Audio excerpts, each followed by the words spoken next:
Adam Buksa nuk do të jetë në dispozicion të Polonisë për ndeshjet e marsit. Sulmuesi i Udinezës është dëmtuar dhe klubi Serie A ka raportuar se për rikthimin në fushë do të shikohet pas ndeshjeve të kombëtares.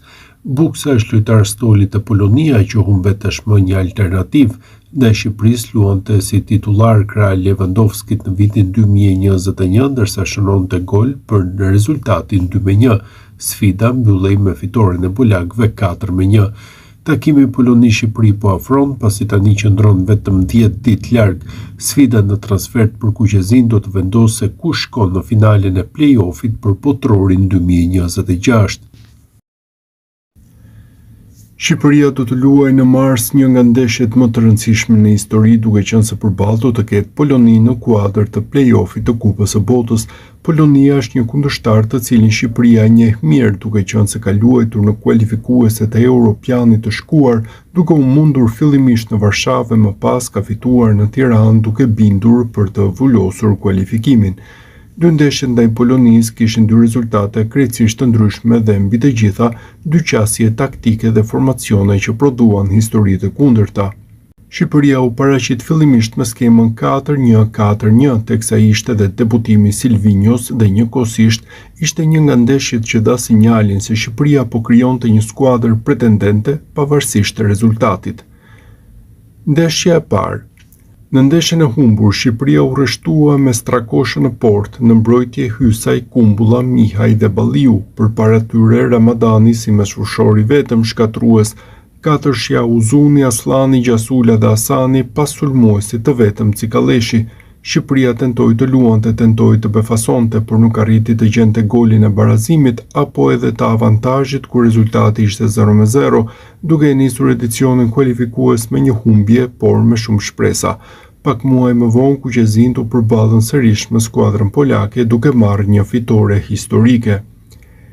Ndeshja e dytë. Në ndeshjen e fituar Shqipëria ndryshoi fytyrë, Strakosha mbeti në portë, por para tij u vendos një katërshere mbrojtëse me Mitajn, Gjimshitin, Ismailin dhe Hysajin. Në mesfushë u formua një dyshe solide me Ramadanin dhe Aslanin, ndërsa përpara tyre vepronte Bajrami si organizator, i mbështetur nga Uzuni dhe Asani në krah, me Cikaleshin në qendër të sulmit. Kalimi në 4-2-3-1 solli menjëherë më shumë siguri.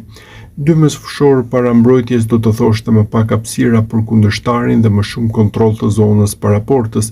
Ramadani nuk ishte më i vetëm në betejë, me Aslanin që ndihmonte si në fazën mbrojtëse, ashtu edhe në ndërtimin e lojës.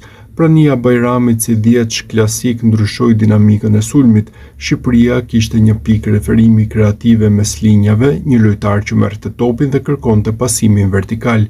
Cikaleshi nuk ishte më i izoluar, ndërsa Uzuni dhe Asani përfitonin nga lëvizjet diagonale dhe hapësirat e krijuara, edhe mbrojtja dukej më e qetë. Dyshe qendrore i Gjimshiti Ismaili ofroi siguri. 7 futbollistë ishin titullar në të dy përballjet. Strakosha, Hysaj, Ramadani, Aslani, Uzuni, Asani dhe Cikaleshi, ata përbënin skeletin e skuadrës. Performanca e tyre u ndikua ndjeshëm nga sistemi përreth.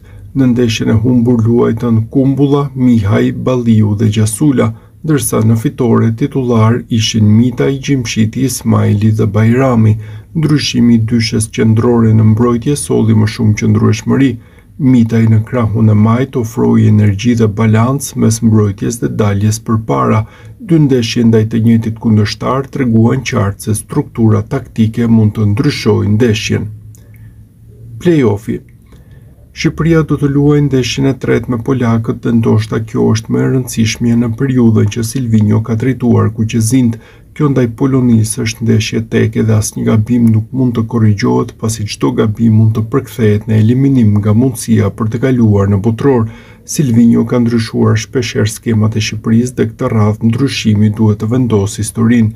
Që nga ndeshja fundit ndaj Polonisë, Shqipëria ka ndryshuar shumë lojtarë të cilët do të synojnë të hyjnë në histori.